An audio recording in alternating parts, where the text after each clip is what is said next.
Hello, this is Matt on the Moon Lambo channel. Some of the biggest players in the world of crypto are now getting payback against the SEC. You'll see exactly what I mean. And the SEC is on defense. And I got to tell you personally, I give exactly zero FOX. That's right, I give absolutely none of that particular animal, the fox, because the monsters over at the SEC, those asshat pricks, if they got their way, you realize what would have happened, right? We would have been screwed. In particular, like everybody in the United States that was in XRP, we would have been absolutely screwed. And that's like a notable portion of my net worth, especially now. And I just wouldn't have that if they got their way. They would have just squashed my and your opportunities for life-changing wealth with XRP. And it's worse than some people might realize here. So, like, I understand, of course, because of the decentralized nature of XRP and the XRP ledger, yeah, it's true that even if XRP were literally illegal to own by anyone in the United States, just imagine the most disastrous scenario. Yeah, it would technically exist. It sure would. But understand that the United States is the largest capital market on the entire planet. So the amount of money that would ever flow into XRP would be absolutely just minuscule compared to what it would otherwise be. Like, if they actually got their way, if they could have won, which was a possibility, even if XRP continued to get adopted to whatever degree because it's fantastic for payments, like, even the rest of the world supported it, it would not be the same. I don't know, actually, honestly, if the worst happened, if XRP even would have stayed in the top 10 coins by market cap. And so a lot of optimistic people like myself and many of you listening, we believed it made sense. And it's like, hell no, we're not going to sell. And we held on, and we were right. And, you know, thankfully the justice system did what it was supposed to do. And so we were proven right. But man, this could have gone poorly. So I'm going to share with you this story here. Italian vendetta, SEC targeted by Triumphant crypto industry. I also have commentary on this exact story from attorney John Deaton, who is one of the major players to help ensure that XRP got legal clarity. Also, I got a post from Charles Hoskinson on this, and he's not mincing words either, how he feels. Charles Hoskinson, of course, is the founder of a very popular cryptocurrency, Cardano. And also I have a short comment from attorney Bill Morgan of the XRP community. So let's go ahead and jump into this thing here. The cryptocurrency industry endured a legal onslaught from the Securities and Exchange Commission and won. Now, some of its biggest names are firing back at the Wall Street regulator. In the wake of President Donald Trump's election, with the aid of hefty contributions from crypto, industry executives and backers have begun testing their new political power by pushing for accountability from the SEC, and in some cases, payback as the regulatory landscape shifts in their favor. Okay, and so folks, I'll pause to note, of course, it's as close as possible to 100% that the appeals, meaning the appeals plural, the SEC appeal and the cross appeal from Ripple regarding the SEC v. Ripple lawsuit, that's going to go away. And there's really good chance, if the rumors are correct from multiple sources, that it's going to happen sooner than later. That won't surprise me. I don't know if it's going to happen tomorrow, next week, next month, whatever. We'll see. But it's going to come. Because, and just, this is true, weeks ago, President Donald Trump declared the war on crypto is over. So that would mean everything that was done under the Biden administration and under Kim Jong-Gensler's reign of terror as supreme leader and dictator over at the SEC, it's done. Now, of course, you still have to wind this stuff down, but what did we see after he said that?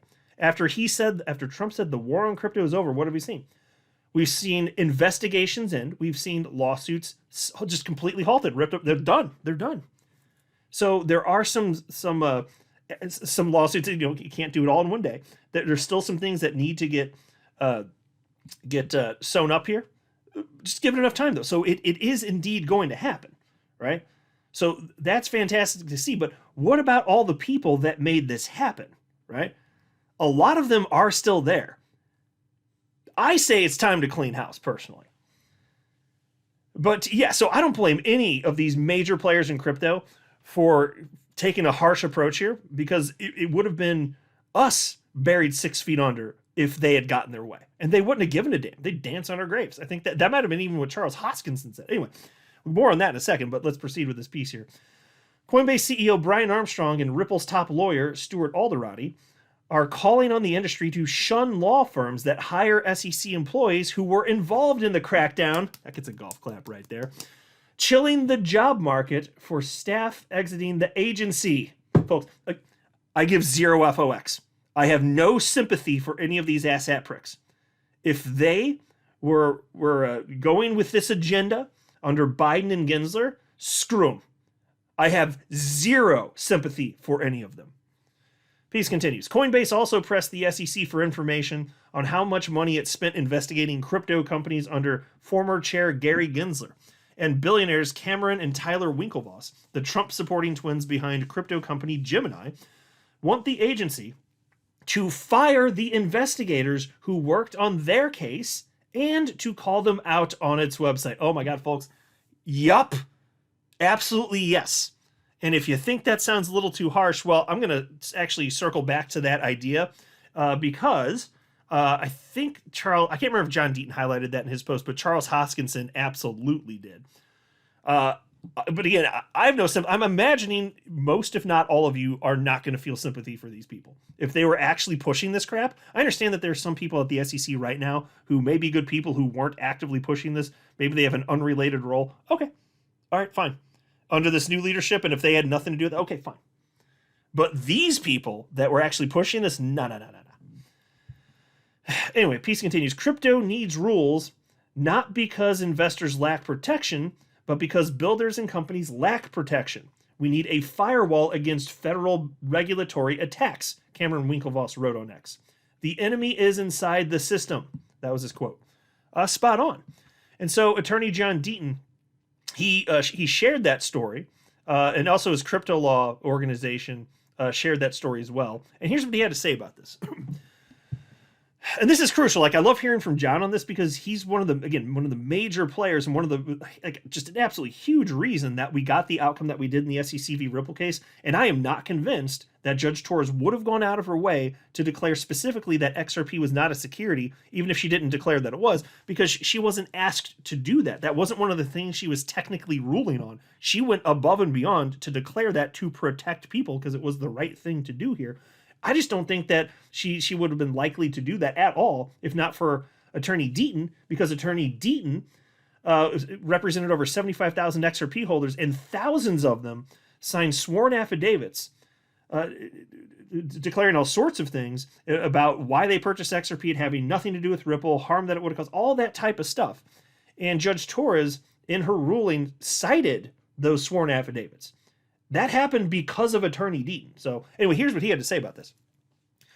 Let's get something straight. These SEC enforcement lawyers earned the fallout. Let's remember, number one, an appellate court called them arbitrary and capricious, a standard in the law difficult to meet.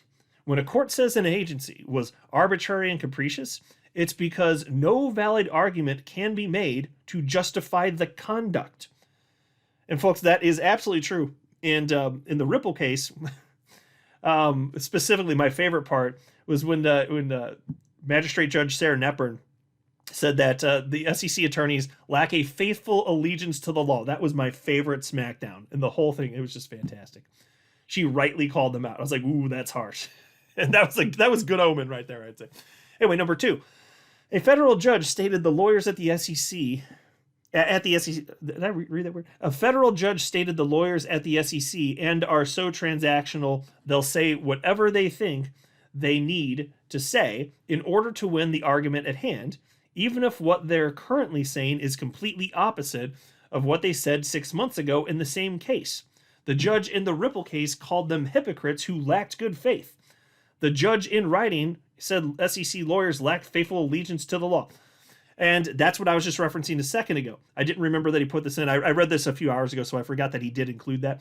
But yeah, absolutely. That was the part. And she also, I can't remember exactly how she phrased it, but she called them hypocrites too. It was just fantastic. All in one fantastic document. Anyway, number three, SEC lawyers were sanctioned for committing fraud upon the court. Again, they lied in order to win an argument, and it hurt a lawful business, their employees, and customers. Number four, SEC lawyers threatened to bankrupt Jeremy Kauffman and library by running up his legal fees in a non-fraud case over a token that was legitimately being used for non-investment purposes.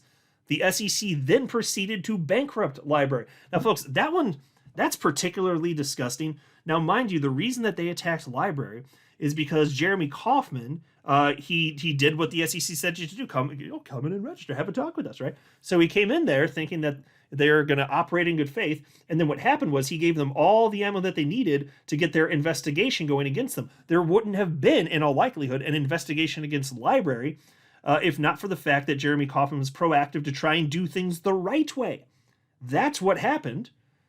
Because look, they were so small, and there were so many small operations. Why would they have picked out of all of them just randomly library? I mean, maybe, but not probable. Definitely not probable. I don't think that's the case. I don't think it's a coincidence that he voluntarily went in and then they sued him. I don't think that's a coincidence at all. That's the same thing that happened to Ripple.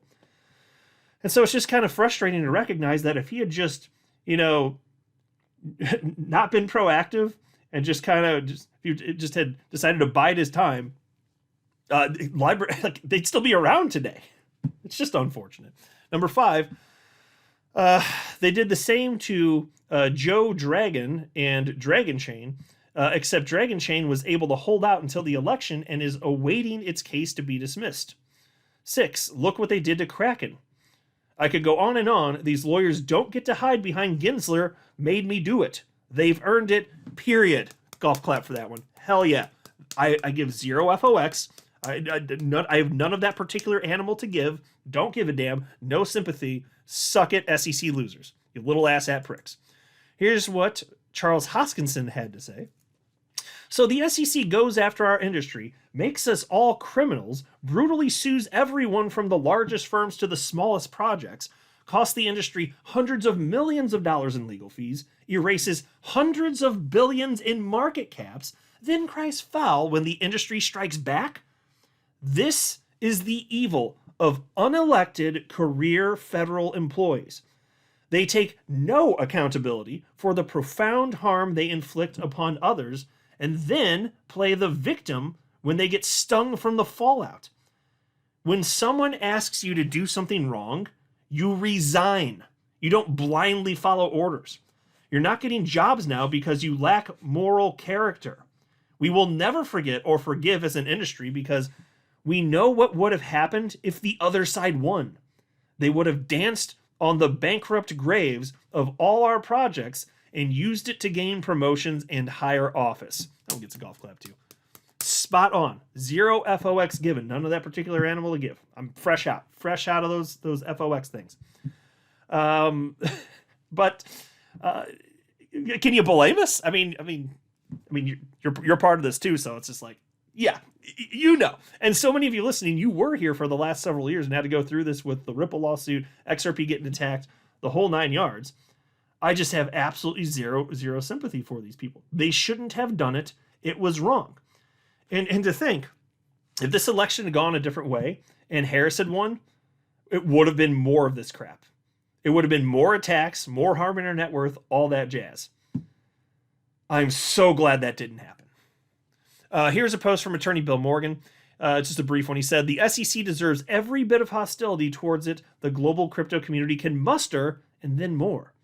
It should never be allowed anywhere near the regulation, by enforcement or otherwise, of crypto ever again.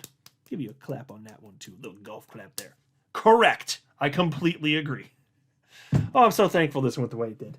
Things could have gone much worse, and there's so much uncertainty. I don't blame people for being very concerned back in 2020 and early 2021, especially when we didn't know exactly what the landscape looked like, and we still had to learn all the legal aspects and considerations of what was going on in the SEC v. Ripple case. It was a lot to take in, folks.